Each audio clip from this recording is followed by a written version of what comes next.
Ang aking manugang na lalaki at ang kanyang mga magulang ay galit na galit sa akin. Itinuring akong hindi karapat-dapat sa kanilang uri. Papunta sa kanilang bahay, tumigil ako para tulungan ayusin ang sasakyan ng isang 60 anyos na babae. Nahuli ako, at dumating akong marumi. Itinaboy nila ako na parang basura ng may paghamak at galit. Pero dumating ang babaeng tinulungan ko, at ang sinabi niya ay bumaligtad sa lahat. Bago tayo magpatuloy, pakikalman niyo na mag-subscribe sa channel at sabihin niyo sa comment kung saan kayo nakikinig. Kumaluskos ang diaryo sa mga daliri ko habang binabalik ko ito sa pahina ng sports. May sariling ritmo na ang Sabado ng umaga ngayon. Lamig na ang kape sa basang asul na tasa. Katahimikan na nag-unat sa maliit kong kusina na parang matandang kaibigan. May kakaibang katahimikan ang apartment kapag matagal ka nang nakatira mag-isa at hindi na umaasa ng bisita. 3 taon mula nang mamatay si Marta. At hanggang ngayon ay inilalagay ko pa rin ang diaryo sa pwesto niya noon. Bigla na lang sumigaw ang telepono na parang talim na humihiwa sa katahimikan. Napatid ang kamay ko. Natapon ang mga patak ng kape sa pahina ng patay. Sinong tumatawag ng 10 oras 30 minuto ng umaga ng Sabado? Si Raquel kadalasan nagte-text muna. At ilang kaibigan ko na lang ang natitira, alam na huwag ako guluhin sa katapusan ng linggo. Hello, Danilo. May pamilyar na lamig ang boses. Ang manugang kong sanay, maging magalang, pero hindi maitago ang discomfort niya. Si Ricardo to. Tumuwid ako sa kahoy na upuan. Kumalansing ang mga paa nito sa linoleum. Si Ricardo hindi kailanman tumatawag. Kailanman. Kapag may komunikasyon sa amin, dumadaan iyon kay Raquel na parang tubig na naghahanap ng pinakamadaling daanan. Ricardo, ayos lang ba kayo? May mahabang pause sa linya. Puno na maingat niyang paghinga. Pinilit akong tawagan ni Raquel tungkol sa isang bagay. May bigat ang bawat salita. Maingat at ayaw na ayaw. Birthday dinner ng nanay ko mamayang gabi. Napakislot ang tiyan ko. Birthday ni Serenidad Torres. Nakalimutan ko, kahit na binanggit iyon ni Raquel ilang linggo na ang nakaraan. Ang paraan ng pagsabi ni Ricardo ng pinilit, ay malinaw na hindi niya ideya ang imbitasyong ito. Ah ganon. Sabi niya dapat daw pumunta ka. May isa pang pause, mas mahaba ngayon. Magtitipon-tipon ang pamilya ng 7:00. Sa Worthington Hills Country Club. Worthington Hills. Siyempre, kung saan mas mahal pa sa lingguhang grocery ko ang valet parking. At ang wine list parang wikang banyaga na ginawa para paghiwalayin ang karapat-dapat sa kulang pa. Tiningnan ko ang paligid ng kusina ko, ang magkakaibang plato na pinatutuyo sa rack, ang refrigerator na humihimbing, ang nag-isang tasa ng kape na naging buong routine ko sa umaga. Napakabuti naman ni Raquel. Well, ang tono ni Ramon parang wala namang kinalaman ang kabaitan. Dress code ay business casual. May standards ang club. Ang paraan ng pagsabi niya ng standards ay parang maliit na suntok. Hindi pa sapat para hamunin, pero sapat para ipaalala kung saan ako kabilang sa mundo nila. Hinaplos ko ng hinlalaki ang gilid ng tasa ko. Nararamdaman ang magaspang na parte kung saan nabasag ang seramika. Pupunta ako. Sage. Eksaktong 7:00. Hindi sila naghihintay ng reservation. Bumaba ang linya bago pa ako makasagot. Itinapat ko pa rin ang telepono sa tainga sandali. Nakikinig sa steady hum ng dial tone. Sa labas, umandar ang lawnmower ng kapitbahay. Umuubo ang makina na parang reklamo na naiintindihan ko. Business casual sa Worthington Hills. Tiningnan ko ang kupas kong Ohio State shirt at pantalon pang trabaho. Ang mga damit sa closet ko sa kwarto, matagal nang hindi nakakakita ng country club. Baka nga hindi pa talaga. Pero naroon si Raquel, at kahit malamig ang pagkakasabi ni Ricardo, siya ang nag-aya sa akin. May kahulugan niyon. Lumamig na ang kape habang nakaupo ako roon. Nakalimutan ang diaryo. Tumayo ako, sumasakit ang tuhod sa biglang galaw. 7:00 may oras pa, pero hindi gaano. Una, kailangan ko ng disente na maisuot. Tapos regalo na karapat-dapat sa inaasahan ni Serenidad Torres. Nasa counter ang wallet ko kasama ang mga sulat kahapon. Binuklat ko, binilang ang mga lumang pera, sapat para sa simpleng regalo, kahit hindi makaka-impress sa pamilya Torres. Pero hindi naman iyon ang punto. Ang punto ay ang pagpunta para kay Raquel kapag kailangan niya ako. Biglang parang lumiit ang apartment. Mas tahimik, hindi na comfortable. Kinuha ko ang susi sa kawit malapit sa pinto. Pamilyar ang bigat nito sa palad ko. Naghihintay ang Toyota sa parking. Matatag tulad ng pagsikat ng araw. Kahit matanda na at puno ng gasgas. Oras na para pumasok sa mundo nila. Walang dalang iba kundi matigas na pride at pagmamahal ng ama. Makalipas ang 20 minuto, Nakatayo ako sa harap ng closet sa kwarto. Tumutulo pa ang tubig mula sa buhok ko sa tuwalya sa balikat. Nahugasan ng shower ang katahimikan ng umaga. Pero hindi ang mga salita ni Ricardo. Business casual sa Worthington Hills. Ibig sabihin, huwag kaming mapahiya ng sobra. Nakasampay ng maayos ang mga dress shirt ko.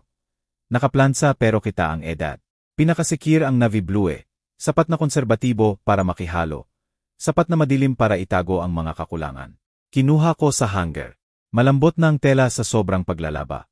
Si Marta noon ang nagpaplansa ng damit ko ng may military precision. Bawat tupi matalas na makakahati. Ngayon, lansa spray na lang at maingat na pagsasampay ang gamit ko. 15 minuto ang biyahe papuntang Eastland Mall sa traffic ng Sabado. Mga pamilya sa SUV. Mga bata may listahan ng regalo sa birthday at weekend activities. Mga normal na pamilya na malamang hindi nahihirapan sa social expectations tuwing nagtitipon. Sa loob ng mall, may layunin ang mga tao sa paglalakad. Mga nanay na nagtutulak ng stroller sa harap ng mga tindahan habang nagtitipon ang mga teenager sa charging station. Napapansin ko ang ibang shoppers. Nagtataka kung sino sa kanila ang natural na bagay sa Worthington Hills. At sino, tulad ko, magmumukhang langis sa seda. Una akong tinamaan ng perfume counter ng department store. Peder ng samyo na nagpaiyak sa mata ko. Mga babae sa crisp uniform na nag-aalok ng sample at payo sa mga customer na parang kabilang sa mundo ni Ricardo. Lumalim ako sa loob, lampas sa mga handbag na mas mahal pa sa buwan ng grocery ko. May tutulong ba ako sa inyo? Lumapit ang salesladi sa akin. Propesyonal ang ngiti, pero totoong mabait. Mga 40 anyos, may singsing pangkasal na nakikita sa ilaw. Uri ng tao na nakakaunawa ng trabaho para mabuhay. Regalo sa birthday ng nanay ng manugang ko. Nag-iba ang ekspresyon niya.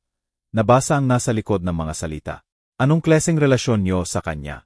Matalinong tanong. Komplikado. Tumango siya. Mas naintindihan kaysa sinabi ko. Budget. 2,500 hanggang 3,500. Sumunod ka sa akin. Pumunta kami sa display ng silk scarf at alahas. Hindi masyadong personal. Hindi rin mura. Safe zone para sa mahirap na relasyon. May inilabas siyang silver picture frame. Elegant pero hindi classic na choice. Nagpapakita ng thoughtfulness ng hindi lumalagpas. Pinaglaruan ko sa kamay. Nararamdaman ang bigat. Matibay pero hindi flashy. 3,280 ang tag. Mas mahal kaysa karaniwan ko. Pero hindi naman ordinaryo ito. Bigla na lang sumagi ang alaala. 3 taon na ang nakaraan. Unang beses kong makilala sina Serenidad at Palmero Torres. Pinilit ni Raquel na mag-dinner sa Italian restaurant na may white tablecloth at bawti ang waiter. Suot ko ang pinakamaganda kong shirt. Yung pinili ni Marta para sa simbahan at special occasion. Ang mukha ni Serenidad nang ipakilala ako ni Raquel, hanggang ngayon malinaw pa rin sa isip ko. Yung sandali ng pagkalito, tapos maingat na pag-adjust ng ma-realize niyang mekaniko ng sasakyan ang tatay ng manugang niya. Maikli at dismissive ang handshake ni Palmero. Agad nang lumipat sa mas safe na topic. Tatay trabaho sa kamay, sabi ni Raquel, sinusubukang itali ang agwat. Kaya niyang ayusin kahit ano. Napaka-praktikal, sagot ni Serenidad, at ang pausbago ang praktikal, ang nagsabi ng lahat. Binabalik ako ng boses ng salesladi sa kasalukuyan. Sir, yung frame. Kukunin ko. Maingat niyang binalot sa tissue. Tapos nilagay sa maliit na gift, bag na may ribbon handle. Professional na presentation para sa amateur na pera. Sa counter, binilang ko ang pera. Mas mabigat ang pakiramdam kaysa dapat. Habang naglalakad babalik sa mall, nakikita ko ang refleksyon ko sa mga salamin ng tindahan. Malinis na shirt, lansadong pantalon, gift bag sa kamay. Sinusubukang maging presentable para sa mga taong matagal nang nagdesisyon na hindi ako bagay. Pero hindi naman para sa kanila ito. Para ito kay Raquel, para sa pagpunta kapag kailangan ka ng pamilya. Kahit ayaw ka talaga nila roon. Umikot ang Toyota sa pangalawang TRY. Pamilyar na ang tunog ng makina. Maingat kong inilagay ang gift bag sa passenger seat at tiningnan ang oasan sa dashboard. 12 oras 40 minuto. Sapat pa para umuwi, kunin ang jacket, at alis papuntang Dublin ng may kaunting oras pa. Parang mahabang kalsada ang hapon na may hindi tiyak na pupuntahan. 2 oras sa kotse para mag-isip. Maghanda sa anumang naghihintay sa Worthington Hills. Umietso sa isip ko ang malamig na imbitasyon ni Ricardo habang umaatras ako sa parking. Pero sa ilalim noon naririnig ko ang boses ni Raquel noon sa unang dinner. Sinusubukang maging tulay sa dalawang mundong walang interes na magkita sa gitna. Nag-drive ako at umuwi, Ang gift bag gumagalaw sa bawat liko. Sa loob ng 40 minuto, nasa highway na ako. May dalang 3,200 at 80 na peace offering papunta sa birthday party na malamang walang peace. Pero minsan sapat na ang pagpunta. Minsan kailangan iyon. Parang konkretong laso ang Interstate 70. Dumadaan sa mga bukirin ng Cavite sa ilalim ng hapon na ginintuang ang lahat. 1 oras na akong nagdadrive. Cruise control sa 68. Classic rock sa radyo sa mababang volume. Naka-seatbelt ang gift bag sa passenger side. Ang peace offering ko sa teritoryo ng kaaway. Matatag pero hindi masikip ang traffic. Karaniwang Sabado hapon na daloy ng mga pamilya papunta sa dinner at weekend plans. Tiningnan ko ang oasan sa dashboard. Eksaktong 2:00, sakto sa schedule para makarating ng 4 oras 30 minuto. Maaga pa nga kung ganito ang bilis. Lumitaw ang Mercedes sa harap na parang pilak na biyakon. Nakablink ang hazard lights sa gilid ng highway. Mamahaling kotse na biglang namatay. Natrigger ang mekaniko ko bago pa natapos ng utak ko i-process ang eksena. May nangangailangan ng tulong. Binaba ko ang cruise control at inihinto ang Toyota sa likod ng luxury sedan. May babaeng nakatayo sa bukas na hood. Pilak ang buhok na sinisikatan ng araw. Short na navy blazer na malamang mas mahal pa sa buwan ng pensyon ko. Mga 60 anyos, kumpuesto kahit nahihirapan. Pero halatang hindi sanay. Pagbaba ko ng kotse, naramdaman ko ang hangin sa highway at ang walang tigil na ingay ng mga dumadaang sasakyan. Tiningnan ako ng babae na may maingat na pag-evaluate na ginagamit kapag stranger ang nag-aalok ng tulong sa liblib na lugar. May problema sa kotse. Sigaw ko, medyo malayo pa para hindi nakakatakot. Biglang namatay ang makina. May pinag-aralan at breeding ang boses. Matinis at malinaw na nagsasabi ng private school at country club. Sabay-sabay ang warning lights. Lumapit ako, kita ang mga kamay, open ang body language. Danilo po, dating mekaniko. Pwede po bang tingnan ko? Nagalangan siya, tinimbang ang options. Mag-isang babae sa highway na nagdedesisyon kung pagkakatiwalaan ang stranger. Matatalino ang pag-iingat. Lorena Villanueva po. Inabot niya ang kamay ng profesional. Pasensya na po, pero malaking tulong kung may maipapayo kayo. Matigas at confident ang handshake. Uri ng grip ng tao na sanay magdesisyon sa malalaking boardroom. Pero ngayon ordinaryo lang siyang driver na may sira ang kotse. Ano po ang nangyari bago namatay? May kakaibang ingay sa ilalim ng hood. Parang nagga-green. Tumaas bigla ang temperature gauge tapos tahimik na. Tumango ako, may diagnosis na. Mukhang sumuko ang water pump nyo. Kapag sumuko yan, biglaan talaga. Kasama pa karaniwang napuputol ang serpentine belt. Nag-iba ang mukha ni Lorena mula pag-aalala sa maingat na ginhawa. Maayos po ba rito? Depende kung ano pa ang nasira. Kukunin ko lang po ang tools sa kotse ko. Lumagay siya sa gilid. Itinuro ang engine bay. Siege po. Nasa trunk ng Toyota ang emergency toolkit ko. Basic wrenches, pliers, electrical tape, jumper cables. 40 taon sa pag-ayos ng sasakyan ang nagturo sa akin na magdala lagi ng essentials. Hindi mo alam kung kailan may mga ngailangan. Pagbalik sa Mercedes, nakita ko si Lorena na nakatitig sa kotse ko na may hindi nagtatagong curiosity. 1-0 taong Toyota laban sa bagong luxury sedan. Hindi nawala sa amin ang contrast. Tingnan natin kung ano ang problema. Sabi ko habang yumuyo ko sa engine compartment. European engineering. Komplikado kung saan simple lang ang Amerikano. Mahal kung saan mura lang ang lokal. Pero makina pa rin ang makina. At malinaw ang sinasabi nito. Nakasabit na putol na belt, naggalat ang coolant, nakakayuko ang water pump pulley. May maganda at masamang balita. Anunsyo ko pagtuwid. Maganda, maayos ko pa po kayo. Masama, matagal po. Tiningnan ni Lorena ang relo niya. Slim gold na kumikinang. Gaano katagal? 1 oras at kalahati, baka 2. Kung kaya kong mag-improvise ng temporary fix. Medyo bumagsak ang mukha niya. May importante pong pupuntahan. Sumali ka na rin sa club. Kung hindi, tawag na lang ng tow truck at hintay hanggang Lunes para sa parts. Choice niyo po. Tiningnan niya ang walang tao sa highway. Tapos bumalik sa akin. Kung kaya niyo po talaga, malaking utang na loob ko. Ano po ba ang kailangan kong gawin? Lumayo lang po sa gilid ng traffic. Magulo po ito. Inikot ko ang manggas at sumabak sa engine bay. Madumi na agad ang kamay sa dumi at coolant. Kailangan talaga palitan eventually ang water pump. Pero ang highway repair ay para makauwi, hindi permanent. Pinanood ako ni Lorena mula sa safe distance, habang pinepreno ko ang putol na belt at tiningnan ang pump housing. Kaya naman, pero borderline na ang uri ng repair na naghihiwalay sa tunay na mekaniko sa tagapalit lang ng parts. Sayang ang Sabado nyo para dito, komento niya. May pupuntahan din po ako. Pinepreno ko ang matigas na bolt. Pero hindi nairespeto ng coach ang social calendar. Saan po kayo pupunta? Birthday dinner ng pamilya. Hindi na kailangang sabihin ang tungkol sa reluctant invitation at class war. Sana hindi kayo masyadong mahuli. Tingnan natin. Sumuko rin ang bolt sa wakas na may kalansing. Kayo po. Pareho rin po. Birthday celebration. May komplikasyon din sa tono ni Lorena. Maliit ang mundo. Kakaiba ang coincidence pero possible. Libo-libong birthday party siguro tuwing Sabado ng gabi sa Pilipinas. Pero may something sa boses niya na parang kasing hirap din ng akin ang gathering niya. Bumalik ako sa repair. Nalubog sa pamilyar na ritmo ng problem solving. Tanggalin ang sira, mag-improvise sa meron. Gawing gumana kahit pansamantala para makauwi. Ganito rin ang approach na nagdala sa akin sa 40 taon ng emergency ng ibang tao. Lumipas ang oras na parang hindi kapag nagtatrabaho ako. Dumadaan ang traffic. Dahan-dahan lumubog ang araw.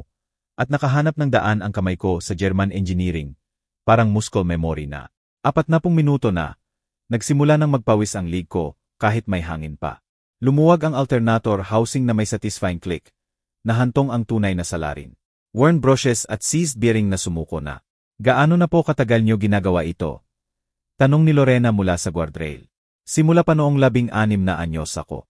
Pinunasan ko ang kamay sa basahan. Tiningnan ang sira na parte. 46 na taon, kunti-kunti. Kahanga-hanga po. Karami sa edad natin nagpapabagal na. Tiningnan ko siya. Nahuli ang ekspresyon. Hindi condescending tulad ng pamilya ni Ricardo. Totoong curious. Pinapanatili akong honest ng mga kotse. Kung hindi mo maayos ng tama, iwan ka sa air. Tulad ng akin ngayon. Eksakto. Inilagay ko ang sira na alternator sa fender ko. Kinuha ang spare sakit ko. Buti na lang old school ako at may dalang backup. Nagulat si Lorena na may dala akong spare alternator. Rebuilt po ito.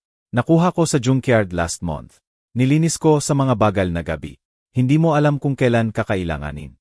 Karamihan tumatawag na lang ng roadside assistance. Karamihan hindi marunong ayusin ang nasisira. Inayos ko ang replacement. Tinsek ang mounting points. Sa panahon ngayon, gusto lahat gawin para sa kanila kaysa matuto. May punto rin ang self-reliance. Sumandal siya sa guardrail. Halatang hindi naman nagmamadali kahit pareho tayo ng time pressure. Sabi rin ng yumaong asawa ko yan.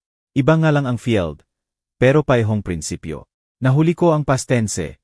Ang bahagyang paglambot ng boses. Condolence po. Salamat. 5 taon na, pero minsan parang kahapon pa rin. Habang inilalagay ang bagong alternator, naintindihan ko ang sakit na iyon. Nawala rin ang asawa ko, 3 taon na ang nakaraan. Cancer. Condolence din po. Totoo ang habag sa boses niya. Hindi yung awkward na courtesy ng iba. Binabago nito ang lahat. Ano po? Binabago kung paano mo gagastusin ang oras mo. Totoo po. Nahuli ng bolt threads ng malinis. Mechanical precision na nagtutulak sa emosyonal na bigat. Pinag-iisip ka kung ano talaga ang mahalaga. Dumaan ang malakas na truck. Pansamantalang nilunod ang usapan. Nang humupa, nakatingin sa akin si Lorena na may tunay na interes, hindi lang courtesy. Parang madali lang po tingnan nyo. 46 na taon ng practice. Inikot ko ang belt sa bagong puli. Tinsek ang tension sa daliri. Pareho lang sa iba. Simulan mo sa alam mo. Alamin ang hindi mo alam. Panatilihing abala ang kamay habang nilulutas ng utak ang problema. Medyo philosophical po para sa pag-aayos ng makina. Tumawa ako. Nagulat na relaxed ako kahit may time pressure. Sabi ng asawa ko noon sobra raw akong nag-iisip sa simpleng bagay. Baka nga tama siya. Baka nga ang pag-iisip sa simpleng bagay ang nagpapanatiling sand sa atin. May something sa tono niya na parang masyado rin niyang naintindihan ang complicated thinking. Tiningnan ko siya mula sa engine bay. Kita ang stress lines sa mata. Uri na galing sa pagdedesisyon na nakakaapekto sa iba. Ano man ang birthday party na hindi niya naabutan, may bigat iyon lampas sa social obligation. Yung gathering niyo mamaya, pamilya, karami sa business associates, kahit minsan nagiging malabo ang pagkakaiba. Tiningnan niya ang relo niya nang walang halatang pagkabalisa. Kayo po, pamilya, mga biyenan ng anak ko. Neutral ang tono ko. Iniiwasan ang komplikasyon ng 3 salitang iyon. Hindi eksakto ang crowd ko, pero pumupunta ka kapag hiniling ng pamilya, Kahit komplikado, lalo na kapag komplikado. Tumango si Lorena na parang naiintindihan ang family obligation na lampas sa comfort zone. Natural ang connection. Dalawang tao na naglalakbay sa relasyong humihingi ng higit na pasensya kaysa kasiyahan. Bumalik ako sa pag-install ng alternator. Hinigpitan ang connections ng steady. Malapit nang matapos ang repair. Pero pinabagal ko pa ng kaunti dahil sa usapan namin. Kailan pa ako huling nakipag-usap sa taong talagang nakikinig kaysa naghihintay lang ng tour nila? Malapit na po, anunsyo ko. Kahit may parting nagsisisi na matatapos na ang aksidenteng partnership namin. Sobrang bait niyo po. Totoo ang pasasalamat ni Lorena. Alam kong nahuli kayo dahil dito. Minsan sulit ang mahuli. Tinsek ko ulit ang belt tension. Satisfied na, handa nang itest. Tumuwid siya. Halo ang anticipation at nervousness. Handa na po ba? Umupo ako sa driver's seat ng Mercedes. Susi sa kamay. Ang hapon ay biglang nag-iba. Mula sa simpleng family obligation, tungo sa isang bagay na mas mahalaga.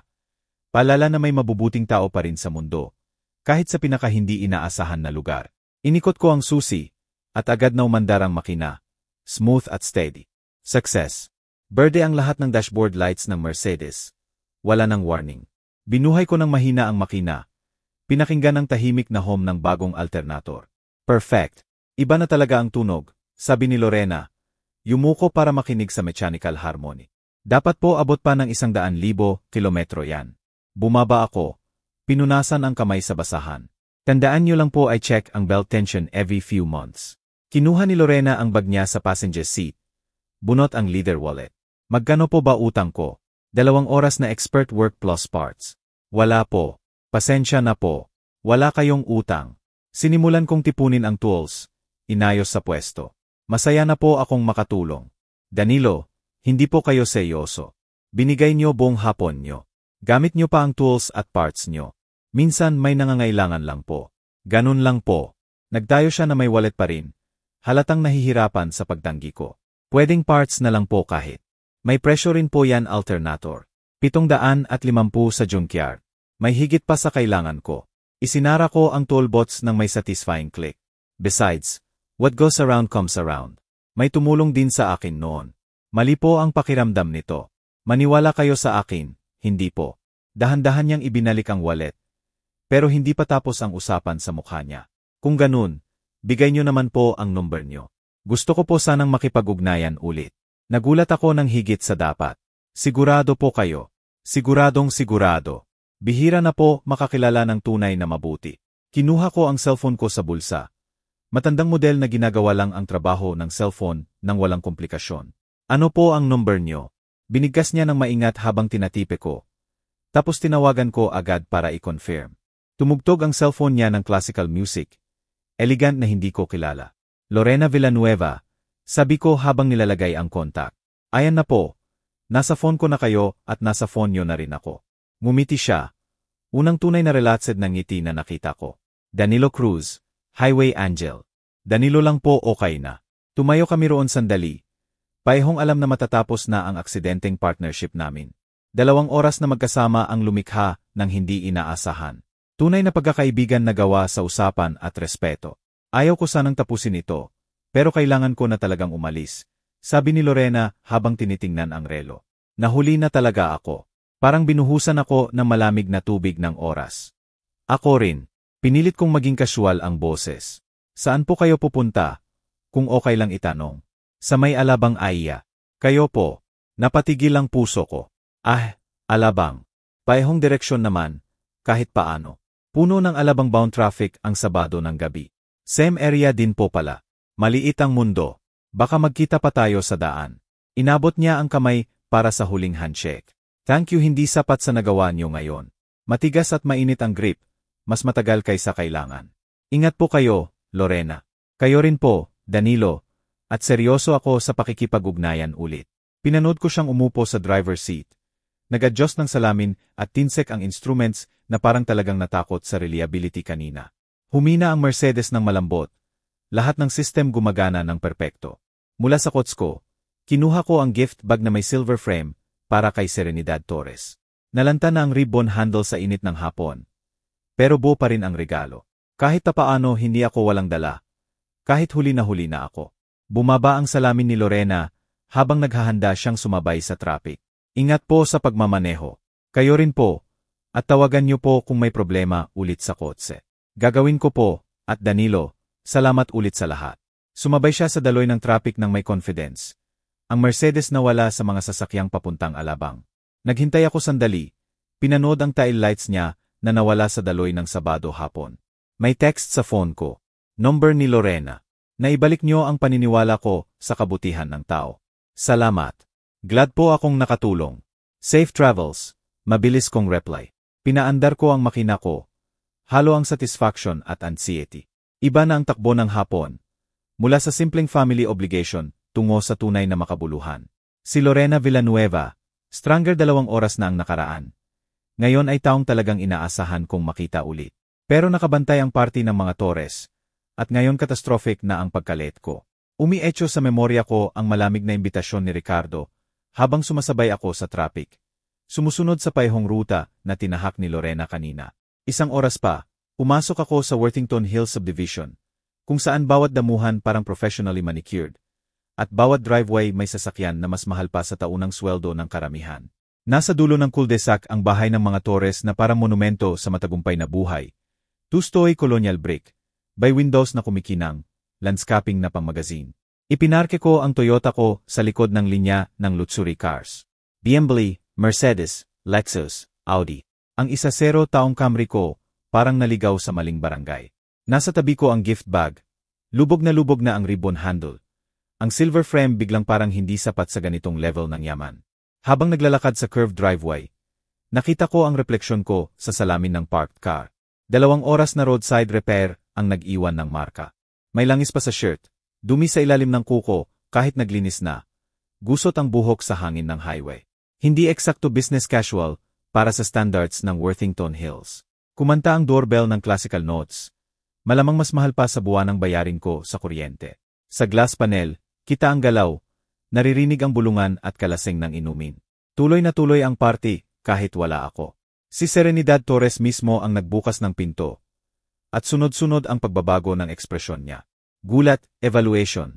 Halos hindi maitago ang horror. Tiningnan niya ako na parang nakakadiri na sorpresa. Danilo, hindi eksakto pagbati. Parang kinukumpirma ang hindi gustong diagnosis. GNG, Torres, sorry po sa pagkalate. Happy birthday. Inabot ko ang gift bag. Tinanggap niya sa dulo lang ng daliri. Parang natatakot mahawaan. 2.5 oras po ang late. May tinulungan lang po akong nasiraan. Ah, ganon. Sinasabi ng tono niya na marami siyang nakita. Wala man lang paborable. Ricardo, dumating na ang bisita mo. May yelo ang paus bago ang bisita, na sapat para i-freeze ang Pasig River. Lumagay siya sa gilid. Pinapasok ako sa foyer nang may halatang ayaw. Ang loob ay kumpirmasyon ng ipinangako ng labas. Marmol na sahig, crystal chandelier, artwork na malamang mas mahal pa sa quotes ko. Lumitaw si Ricardo mula sa living room. May wine glass sa kamay. Perfect ang buhol ng tea. Bawat buhok nasa lugar. Tiningnan niya ako nang may paihong dismay ng nanay niya. Nandyan ka na pala. Parang akusasyon ang pagsabi. Akala namin may nangyaring masama. May nangyari nga po. May nangangailangan ng tulong. Ah, ganon. Hinigop niya ang wine. Halatang hirap kung paano i-handle ang presensya ko. Nandito ka na ngayon. Lumitaw si Raquel mula sa kusina. Maganda sa navy dress na malamang mas mahal pa sa lingguhang pensyon ko. Lumiwanag ang mukha niya nang makita ako. Tapos dumilim nang makita ang itsura ko. Tatay, nag-alala ako. Niyakap niya ako kahit marumi ako. Mainit ang gesture laban sa malamig na reception ng mga biyenan. Ayos ka lang ba? Ayos lang ako, anak. Medyo nadumihan lang habang tinutulungan ang nasiraan. Parang sinabi ni Serenidad na hindi dapat nadudumihan ang disenteng tao. Baka gusto mong maglinis muna. Yung powder room ay ayos na po siya. Putol ni Palmero Torres nang sumali sa awkward naming grupo kung saan naglalabas ng yelo ang asawa niya. Mas gusto niya ang blonde dismissal. Walang point magkunwari na iba ito sa totoong nangyayari. Namula si Raquel. Palmero, please. Please ano. Parang galing sa ilalim ng makina ang itsura niya. Habang may mga actual business associates tayo, ang diin sa actual, parang pisikal na suntok. Nagsimulang mawala ang good vibes ko kanina kay Lorena sa bigat ng collective judgment nila. May nasiraan lang, mahinang sabi ni Raquel. Tinulungan ni tatay. Siyempre naman. Pwede nang hiwain ng ngiti ni Serenidad ang salamin. Napaka-characteristic. Umubo si Ricardo, halatang uncomfortable sa lumalaking tensyon. Pero ayaw akong ipagtanggol. Baka naman tayo ay, autoridad ng boses ni Palmero na sanay sundin. Magkunwaring normal ito, na okay lang dumating na parang mekaniko sa birthday party. Bibigkas na sana ako, pero humarang si Raquel sa gitna namin. Ang loyalty sa akin laban sa pagnanais na mapanatili ang peace sa asawa. Hindi niya alam na may ayusin siyang kotse ngayon. Desperado niyang sabi. Nangyayari ang ganito. Ang ganitong bagay, ulit ni Serenidad, nangyayari sa certain types of people. Nakabitin ang mga salita na parang usok ng sunog. Impossible balewalain at impossible ring bawiin. Parang papasok sa teritoryo ng kaaway ang pagpasok sa living room. Napalingon ang mga bisita habang dumadaan kami. Tumigil ang usapan sa gitna ng sentence na makita ang marumi kong itsura sa gitna ng mga perfect na tao. Kumikinang ang crystal glasses, elegant ang appetizers sa silver trays, at lahat suot ang damit na malamang mas mahal pa sa buwan ng pensyon ko. Napatayo ako sa gitna ng kwarto na parang exhibit. Alam na tinitingnan ng lahat ang langis ko sa shirt at maruming maong laban sa marmol na mesa at imported furniture. Nasa dining table ang birthday cake. 3 palapag ng professional perfection na nagpawalang saysay sa 3,280 kong frame. Well, anunsyo ni Serenidad sa buong kwarto ng may theatrical precision. Dahil dumating na si Danilo, pwede na siguro nating simulan ang birthday celebration. May lason sa mga salita niya na sapat para lasunin ang punch bowl. Ilang bisita ang hindi mapakali. Nakikilala ang tension sa formal na atmosphere. Lumapit ako sa bakanteng upuan, akmang tahimik na makihalo. Pero pinutol ni Serenidad ang kwarto na parang talim. Hindi ko yata papayagan yan. Nagyelo ang buong party. 20 pares ng mata ang tumingin sa amin. Nasasaksihan ang susunod na mangyayari. Kung hindi ka marunong magdamit ng tao, patuloy niya, mataas ang boses para marinig ng lahat. Huwag kang umupo sa mesa ng mga tao. Absolute ang katahimikan na sumunod. Parang tumigil pa ang background jazz sa show. Namutla si Raquel. Kusang napunta ang kamay sa lig. Ma, Serenidad. Tatay ko yan. Basag ang boses ni Raquel sa desperation. Ang tatay mo, dagdag ni Ricardo ng may calculated cruelty. Naakala yata okay lang magsuot ng damit pang trabaho sa birthday party. Naramdaman ko ang init sa dibdib. Ang confidence ko kanina kay Lorena laban sa taon ng insults. Sa paligid namin, nagkunwaring tinitingnan ng mga bisita ang inumin habang pinapakinggan ang bawat salita. Magpalit ka muna ng desente. Autoridad sa boses ni Palmero na sanay sundin. O umuwi ka na lang. Hindi natin kayang magkaroon ng ganyang display sa celebration natin. Parang pisikal na suntok ang paus bago ang display. Tiningnan ko ang paligid sa mga mukha na halo ang hiya at curiosity. Mga disenteng tao na hindi comfortable sa public humiliation. Pero masyadong magalang para makialam. Humakbang si Raquel sa gitna ko at ng magulang ng asawa. Nanginginig ang boses. Please huwag niyo itong gawin. Tinulungan niya lang ang nasiraan. Ganito siya. Tumutulong siya sa tao. Eksakto ang problema. Pwede nang hiwain ng ngiti ni Serenidad ang salamin. May mga tao lang talagang hindi marunong sa appropriate boundaries. Naalala ko si Lorena, stranded sa highway, nagpapasalamat sa tulong ng stranger. Ang memorya ng genuine appreciation niya laban sa elegant na cruelty na ito. Nagpasalama siya sa akin sa pagdumi para tulungan siya. Gusto nila akong parusahan sa parehong bagay. Alam nyo ba, mahinang sabi ko, pero malinaw ang boses sa buong kwarto. Tama kayo, namimilog ang mata ni Raquel sa panik. Tatay, huwag. May mga tao talagang hindi marunong sa appropriate boundaries. Tiningnan ko ng direkta si Serenidad, tapos si Ricardo, tapos si Palmero. May mga tao na akala nila mas mataas sila sa iba kapag may pera. Nag-scange ang atmosphere ng kwarto. Napansin ng mga bisita na mas pangit na ang entertainment. May mga tao, patuloy ko, steady ang boses kahit nagngangalit sa loob. Nakakalimutan na hindi nabibili ang character. Namula si Serenidad. Paano mo naglakas loob? Naglakas loob ako dahil may kailangang magsabi ng totoo. Kinuha ko sa bulsa ang susi ko. Gusto niyo akong umalis. Siege.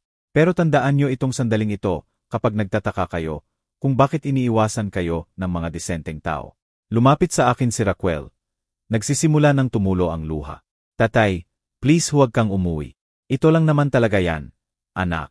Hinawakan ko ng mahina ang balikat niya. At mas nararapat ka sa higit pa rito. Tinalikuran ko ang foyer.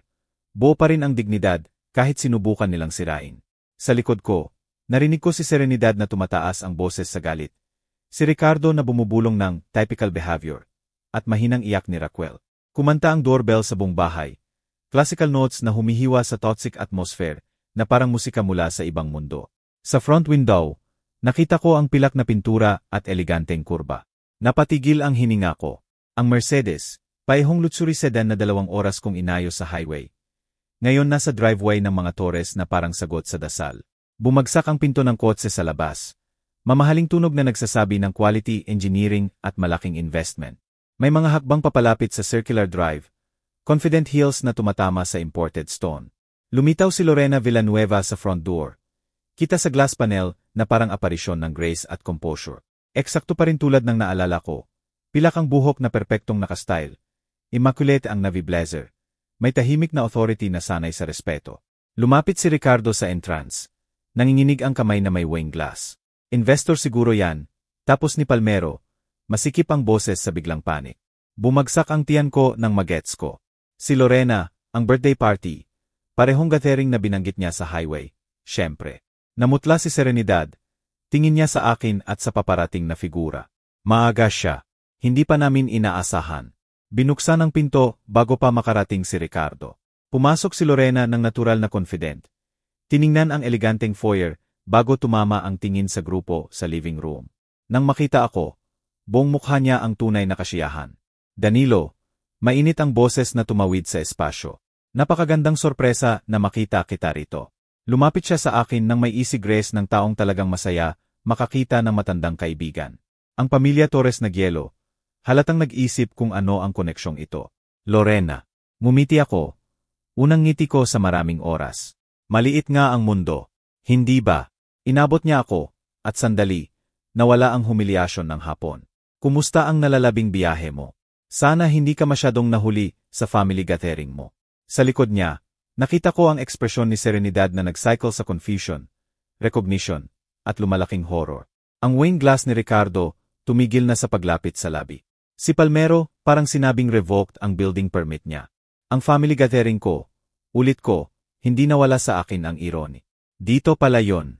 Nagtaas ang kilay ni Lorena sa gulat. Talaga, napakaganda. Anong odds? Tinalikod niya ang ngiti sa pamilya Torres. At pinanood ko silang maglaban sa natural nilang hostility sa akin at desperadong pangangailangan na ma-impress siya. GNG. Villanueva. Nahirapan si Palmero. Forced cheer ang boses. Maligayang pagdating sa aming tahanan. Napakalaking karangalan na sumali kayo sa birthday celebration ni Serenidad. Lahat ng bleisure ay akin. Nanatiling gracious si Lorena. Pero nahuli ko ang bahagyang pause habang tinitingnan ang tense na atmosphere. Sana hindi ako nakakabara sa anumang mahalaga. Humakbang si Serenidad. Mabilis ang transformation mula sa contemptuous hostess tungo sa fawning supplicant na nakakatawa sana kung ibang sitwasyon. Hindi po talaga. Binabati lang namin si Danilo sa party. Napakaganda. Steady ang ngiti ni Lorena. Pero medyo matatalim ang mata. Si Danilo ang naging lifesaver ko kaninang hapon. Nasiraan ako sa highway at ginugol niya ang mga oras para maibalik ako sa daan. Tumanggi pa pong tanggapin ang bayad. Maniwala kayo. Malalim ang katahimikan na sumunod. Bawat mata sa kwarto tumingin sa amin ni Lorena. Paihong pamilya at bisita sinusubukang i-process ang revelation na ito. May pag-asa sa mukha ni Raquel, habang parang binabangungot ng gising ang pamilya ng asawa niya. Sa atin, basag ang boses ni Ricardo. Hindi bababa sa 2, masayang kumpirma ni Lorena. Lubusan akong stranded hanggat hindi dumating si Danilo para tumulong. Napakabait ng ganoong tao mula sa hindi kilala. Bihira na po ngayon. Umubo si Palmero, laban ng businessman instinct niya sa lumalaking panik. Well, si Danilo ay very helpful po. Parang character flaw ang pagsabi ng helpful. Medyo tumagilid ang ulo ni Lorena. Halatang nahuli ang undercurrents na hindi niya maintindihan. May problema po ba? Tanong niya. Lisan ta rin ang tono, pero may edge na nagsasabi na kaunti lang ang nakakalampas sa kanya. May tension po yata sa hangin. Well, humakbang si Ricardo. Nanginginig ang kamay na may wine glass. Nag-uusap lang po kami tungkol sa appropriate attire para sa celebration. Attire. Medyo nagtaas ang kilay ni Lorena. Yung damit po ni Danilo. Parang bumaba ng ilang degrees ang temperature sa kwarto. Lahat ng bisita tumigil sa pagunwari na hindi nakikinig. Namatay ang usapan habang pinapanood ang eleganteng babaeng ito na humamon sa hosts. Yung damit na nadumihan habang inaayos niya ang kotse ko kanina. Patuloy ni Lorena. May bagong quality ang boses na hindi ko pa narinig. Quiet authority na humihingi ng atensyon. Yung damit na nadumihan dahil 2 oras siyang tumulong sa stranger sa highway. Umubo si Palmero. Laban pa rin ang businessman instinct niya sa lumalaking panic. GNG, Villanueva, kailangan niyo po maintindihan. May certain standards kami. Standards. Ulit ni Lorena na parang may nakakadiring bagay. Ano po eksakto ang sinabi niyo kay Danilo tungkol sa itsura niya? Masakit ang katahimikan na sumunod. Lumapit si Raquel sa akin. Namumula sa kahihiyan sa pag-expose ng ugali ng pamilya niya sa impressive stranger na ito. Wala naman po inappropriate. Nahirapan si Serenidad. Nawala na ang dating venom sa boses. Imbes lang po naming maging mas comfortable siya. Ano po ang eksaktong sinabi niyo? Surgical precision ang paghiwa ni Lorena sa excuse. Napilitan akong magsalita. Ayos lang po, Lorena. Talagang aalis na rin po ako. Hindi. Tinalikuran niya ako nang hindi pwede kontrahin. Hindi po ayos. Ano po eksakto ang sinabi nila sa inyo? Bago pa ako makasagot, sa wakas ay nahulog ang wine glass mula sa nanginginig na daliri ni Ricardo. Bumagsak sa marmol na may tunog ng sirang pangako. Kumalat ang red wine sa puting bato na parang dugo. Sinabi nila, hindi ako pwede umupo sa mesa ng mga tao. Mahinang sabi ko. Nakabitin ang mga salita na parang indictment. Ilang bisita ang napasinghap. Hindi nagbago ang ekspresyon ni Lorena, pero may nagbago sa posture. Pagtuwid na nagparamdam sa kanya na mas matangkad, mas formidable. Ah, ganon. May lamig ng umaga ng taglamig ang boses niya. At ganito niyo tratuhin ang taong gumugol ng hapon sa pagtulong sa iba. Ito po ba ang definition niyo ng appropriate behavior? GNG, Villanueva, please understand. Despeyadong simula ni Palmero. Ah, naiintindihan ko po ng perpekto. Lumapit si Lorena sa tabi ko. Parang armor ang presensya niya laban sa cruelty nila. Naiintindihan ko po na isinakripisyo ni Danilo ang hapon niya para tumulong sa stranger. Nahuli sa party niyo dahil sa kabaitan niya. At sinabihan na hindi siya karapat-dapat umupo sa mesa ng mga tao. Namutla si Serenidad. Hindi namin ibig sabihin. Ibig na ibig niyo pong sabihin ang sinabi niyo. Pwede nang hiwain ng tono ni Lorena ang diamonds. Ngayon, hayaan niyo akong maging malinaw din sa ibig kong sabihin. Tumingin siya sa buong kwarto. Sinisigurong marinig ng lahat ng bisita ang mga salita niya. Kung upo si Danilo sa mesang ito nang may respeto at dignidad na nararapat sa kanya, o alis ako agad sa pintong ito. Absolute ang katahimikan na sumunod. 20 pares ng mata ang nanood sa pinakaeleganteng babae sa kwarto na nagbigay ng ultimatum sa hosts. Binukat isinara ni Palmero ang bibig na parang isda na hinahabol ang hangin. Hindi niyo po naiintindihan. Bulong ni Ricardo. Ang reputasyon namin ang standing sa community. Ang standing niyo. Walang warmth ang tawa ni Lorena. Ang standing niyo ay nakabatay sa kung paano niyo tratuhin ang tao kapag akala niyo walang importanteng nakakakita. At nakita ko po. Tinalikuran niya ang kwarto. Nakita ko sa maliit na daliri ng taong ito ang mas maraming karakter kaysa buong sambahayan niyo. Kung may hindi agree, pwede silang sumama sa hosts. Walang ni isang bisita ang gumalaw papuntang pinto. Humakbang si Raquel. Luha sa mata. Miss Villanueva, pasensya na po talaga. Hindi po ito ang gusto kong mangyari ngayong gabi. Ang mag-apologies dapat ay ang pamilya ng asawa mo. Anak. Lumambot lang ang tono ni Lorena kay Raquel. Hindi mo kasalanan ang mga choices nila. Nagpalitan ng desperate na tingin sina Palmero at Serenidad. Ang birthday celebration nila naging moral tribunal na. At ang pinakaimportanteng guest ang judge at jury. Siyempre po, welcome si Danilo sa mesa natin. Sa wakas sabi ni Palmero, guwang ang boses sa defeat. Nag-aalala lang po kami sa comfort niya. Napaka-thoughtful. Pwede nang i-freeze ang wine sa sarcasm ni Lorena. Kung gayon, mag-dinner na po tayo. Danilo, papayag ka po bang maupo sa tabi ko? Tiningnan ko siya, ang babaeng ito na dumating na parang sagot sa dasal. Ginawang vindication ang humiliation ng walang iba kundi moral authority at unshakable dignity. Malaking karangalan po, sabi ko. Makalipas ang 20 minuto, nakaupo kami sa mahogany dining table ng pamilya Torres. Awkward assembly ng forced civility at underlying tension. Pinwesto ni Lorena ang sarili niya kung saan niya makikita ang lahat. Habang ako nakaupo sa clearly seat of honor. Posisyong hindi ko inexpect na mapunta sa akin sa bahay na ito. Tuloy ang meal service ng masakit ang politenes. Inukit ni Serenidad ang birthday roast ng surgical precision. Matatalim ang galaw. Nagbuhos si Ricardo ng wine nang nanginginig pa ang kamay. Habang sinusubukan ni Raquel na magnormal na usapan tungkol sa panahon at local events. Si Palmero naman, hindi ata matigilan sa pagsasalita. Sobrang saya po namin na nakasama kayo ngayong gabi. GNG. Villanueva, sabi niya sa pangatlong beses, malakas ang pagsagad sa kanya. Nauna na po ang reputasyon niyo sa investment community. Siyempre, nagtaas ng kilay si Lorena. Talaga po. Naman po. Nang marinig po namin na pinag-isipan niyo ang proposal namin. Well, natigilan si Palmero nang ma-realize ang sinabi niya. Nakabibinging katahimikan ang sumunod. Tumigil ang bawat tinidor. Lahat ng baso tumigil sa kalahati ng pag-inom. Namula si Palmero na parang spilled wine sa foyer. Ang proposal niyo. Neutral ang tono ni Lorena. Pero nahuli ko ang matalas na intelligence sa tanong. Well, I mean, sinubukan ni Palmero ang damage control. Pero mas mabilis ang pagtumba ng salita kaysa makontrol niya. Ang expansion opportunity ng Torres Construction. Ang commercial development project na isinumit namin sa firm niyo last month. Parang pisikal na suntok ang pagkaunawa sa akin. Si Lorena hindi lang basta eleganteng babae na napadaan sa party nila. Siya ang potential investor, ang pwede magbigay o mag-alsa sa negosyo ni Palmero, ang babaeng desperado nilang ma-approve, at ginugol nila ang gabi sa pagtrato sa taong tumulong sa kanya na parang basura. Ah, ganon. Maingat na ibinaba ni Lorena ang tinidor. Nag-evaluate nga po ako ng investment opportunities sa venture capital firm ko. Kahit kailangang sabihin na napaka-educational ng gabing ito. Tumigil na sa paglapit sa labi ang wine glass ni Ricardo. Talagang educational. Kasi, ang investment decisions ko, hindi lang based sa financial projections at market analysis. May authority ng boardroom at million-dollar decisions ang boses ni Lorena. Character matters. Integrity matters. Kung paano tratuhin ng tao ang iba kapag akala nila walang importanteng nakakakita. Mahal na mahal po yan. Kulay abo na ang mukha ni Palmero. GNG, Villanueva, kung may misunderstanding man. Ay, walang misunderstanding po talaga. Walang warmth ang ngiti ni Lorena. Naiintindihan ko po ng perpekto. Kailangan nyo ang investment ko. Inimbita nyo ako sa party nyo. At ginugol nyo ang gabi sa pagpapakita kung anong klaseng tao kayo.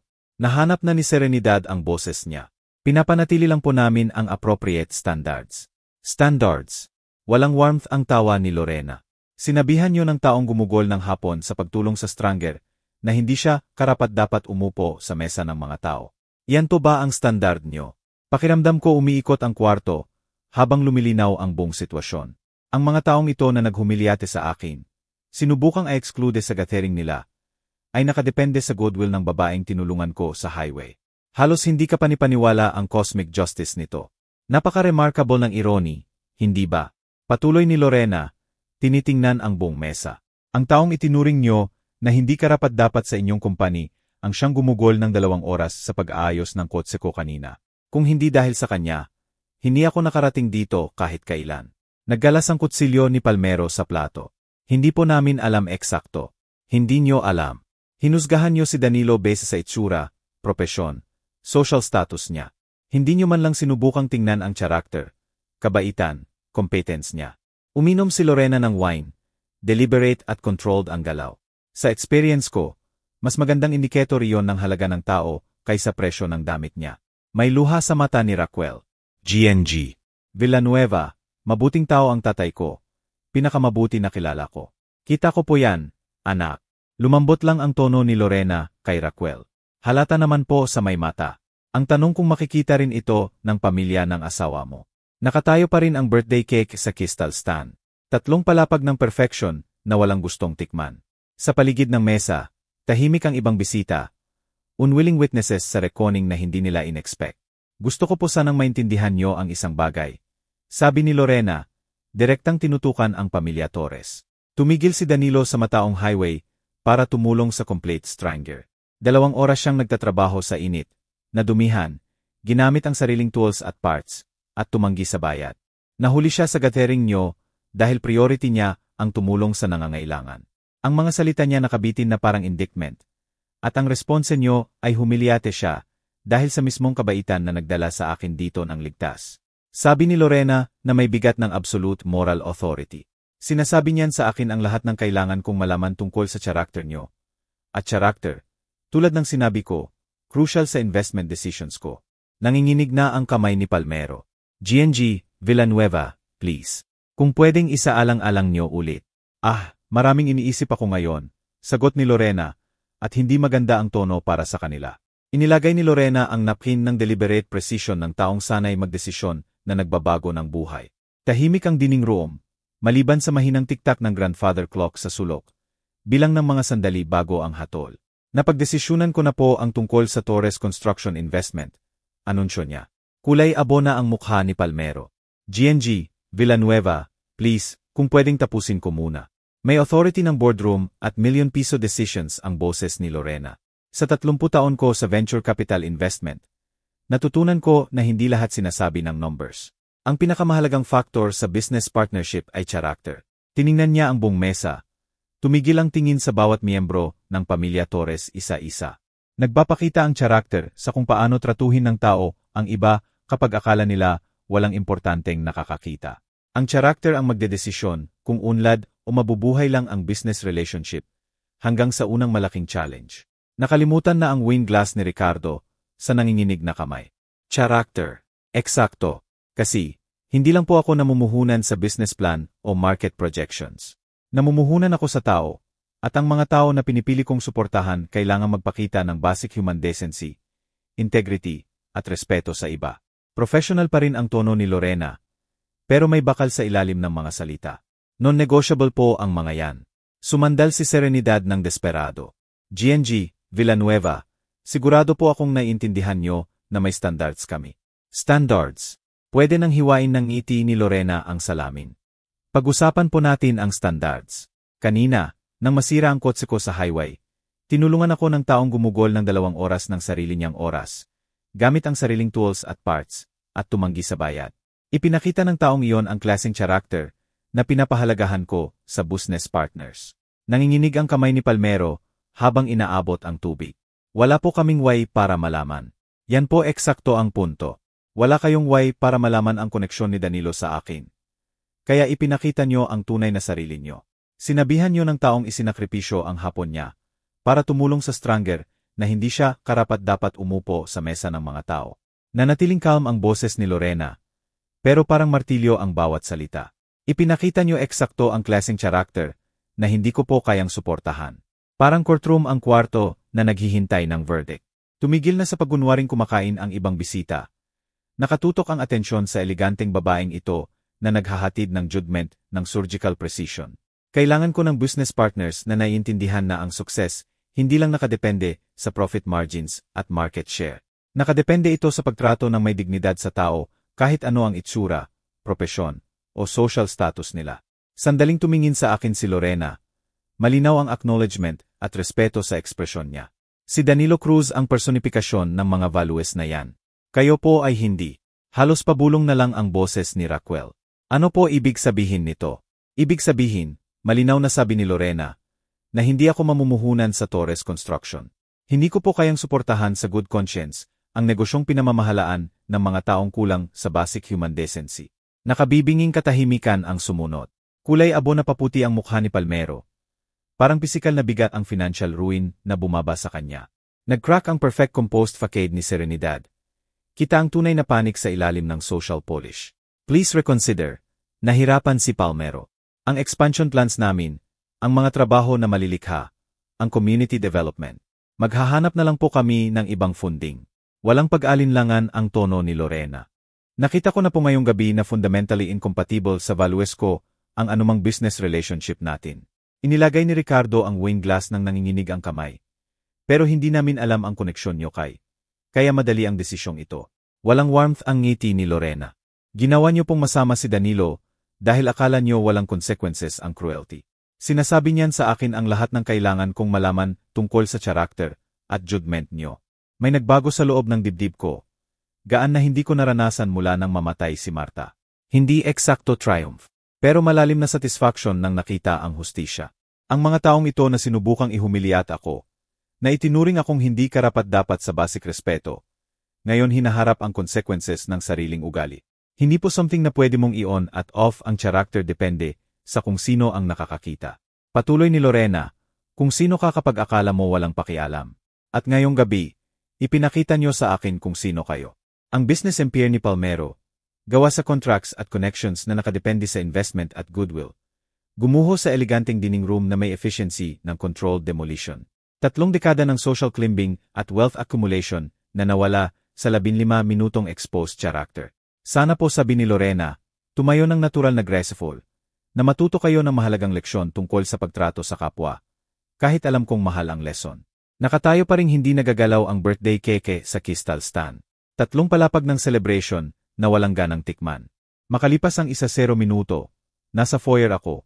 Kinuha ang jacket ko sa closet habang kinukuha ni Lorena ang bag niya. Parang crime scene na ang bahay Torres.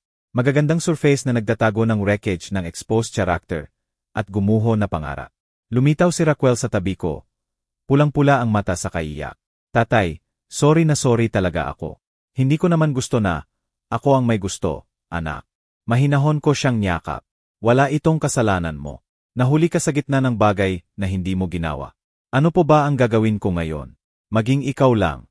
Yan lang naman ang pwede nating gawin. Hinalikan ko ang noo niya. Mas mataas ka sa kanila, Raquel.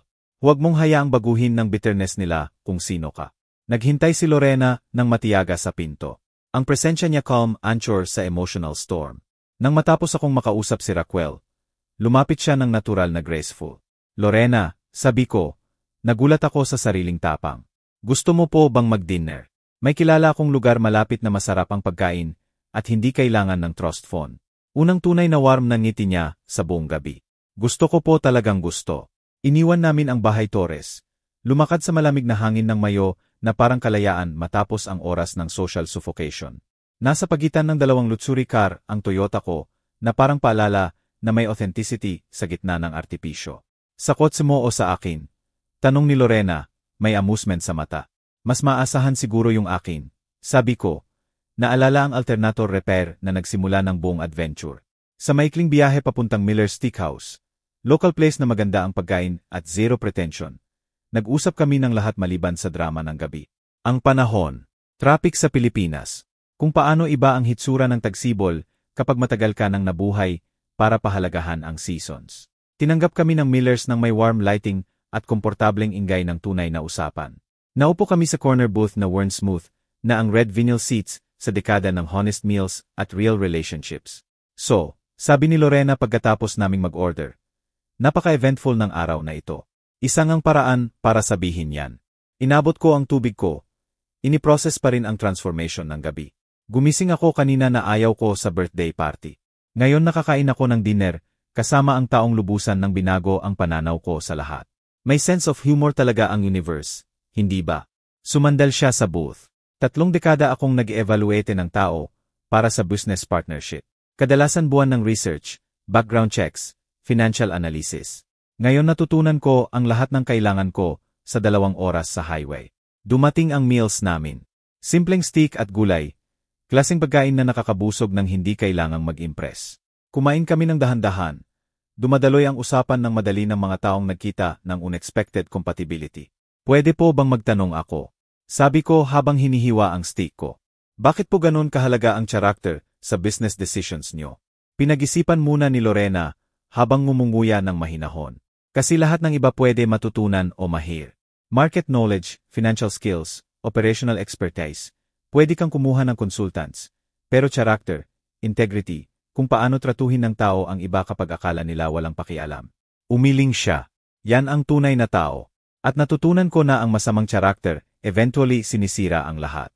Natuto ng mahal ang leksyon ng pamilya Torres ngayong gabi. Makakaligtas sila, walang mali si Lorena. Makakahanap si Palmero ng ibang investors. Kahit hindi na kasing ganda ng terms ko noon. Si Serenidad i-adjust ang social status nila sa bagong realidad. Si Ricardo mananatili sa trabaho niya at baka matuto kung paano pumili ng panig. At si Raquel ay magiging ayos. May bagay siya na wala sa pamilya ng asawa niya. Tunay na kabaitan. Dadalhin siya noon sa anumang daating. Nakausap kami ng halos 2 oras. Tungkol sa business philosophy, hanggang family history, hanggang sa maliliit na kasiyahan na nagpapahalaga sa buhay. Lumaki si Lorena sa simpleng pamilya. Itinayo ang tagumpay sa maingat na paghuhusga at pagsisika. 35 taon siyang kasal sa lalaking namatay sa cancer. Iniwan siyang mayaman, pero malungkot sa paa ang hindi kayang punan ng pera. Habang tumatanda tayo, mas nagiging mahalaga ang mga kaibigan. Sabi niya habang natatapos ang kape namin. Tunay na kaibigan, yung mga nakakakita kung sino ka talaga at gusto ka pa rin. Gusto ko pong maging ganyang kaibigan. Sabi ko, kaibigan ka na po. Habang naglalakad kami papunta sa mga kotse sa parking lot ng restaurant, naramdaman ko ang bagay na hindi ko pa naranasan mula nang mamatay si Marta. Tunay na pag-asa sa hinaharap. Hindi dahil sa vindication ng gabi, bagaman masarap ang pakiramdam ng hustisya matapos ang maraming taon ng paghusga sa maling batayan, kundi dahil nakahanap ako ng taong may parehong pinapahalagahan ko. Danilo, sabi ni Lorena, tumigil sa tabi ng Mercedes niya. Gusto ko pong ibigay sa iyo ang personal kong cellphone number. Hindi yung business line, tunay kong number. Tawagan mo ako kapag gusto mong makausap ang taong mas pinahahalagahan ang mabuting karakter kaysa magandang itsura. Inilagay ko agad ang number niya sa phone ko. Sa ilalim lang ng contact ni Raquel. Alam mo, maririnig mo talaga ako lagi. Umaasa nga po ako. Habang nagdadrive pa uwi sa tahimik na kalsada ng Alabang, naisip ko ang hindi maipaliwanag na biyahe ng araw na ito. Mula sa pagtulong sa highway hanggang moral vindication, hanggang tunay na pagkakaibigan. Mamahalin ni Marta si Lorena, dalawang babaeng naiintindihan na mas mahalaga ang kabaitan kaysa status, na ang pagtulong sa iba ay sarili ng gantimpala. May text sa phone ko. Number ni Lorena. Salamat sa pagpapaalala na may mabubuting tao pa pala. Excited na ako sa pagkakaibigan natin. Reply ko agad, salamat sa pagtatanggol sa bagay na sulit ipagtanggol. Ingat po sa pag-uwi. Naghihintay sa akin ang apartment, maliit at simple, at eksakto ang kailangan ko. Pero hindi na siya malungkot. Bukas ay may bagong posibilidad. Kape kasama ang kaibigan na pinahahalagahan ang karakter. Usapan kasama ang taong naiintindihan na hindi nabibili ang dignidad. Minsan darating ang hustisya na nakasuot ng eleganteng blazer at nagmamaneho ng Mercedes. Armadong moral authority lang at kakayahang makilala ang tunay na halaga ng tao. Kung gusto niyo po ng ganitong kwento, paklik niyo po ang video, mag-subscribe sa channel, at i-share niyo po sa comment kung ano ang naramdaman niyo sa kwentong ito. Para pakinggan ang susunod na kwento, i-click niyo po yung box sa kaliwa. Maraming salamat sa panonood.